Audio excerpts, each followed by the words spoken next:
I once again want to bring Shiv Aroor into this conversation. Shiv, the largest ever multi-nation air exercise conducted by the Indian Air Force, clearly with an expansionist neighbor in mind. Democracies coming together to checkmate an expansionist China. Well, Gaurav, Tarang Shakti is an affirmation that the Indian Air Force is by far the predominant air power force in the Eastern Hemisphere. Certainly one of the biggest, most sought-after air forces in the world, but certainly in the region. And I think what Tarang Shakti does is not just signal to the world that the Indian Air Force is this predominant air power in the region, but that the Indian Air Force is perhaps the most dependable air force in the region.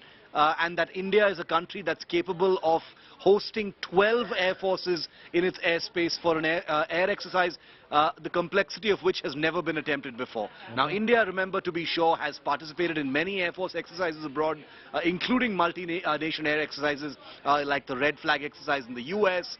You've seen, some happen in Israel as well. But before this 12-nation exercise that's going to happen here, the biggest exercise that India had hosted here featured just 3 countries. Now it's going to be 12.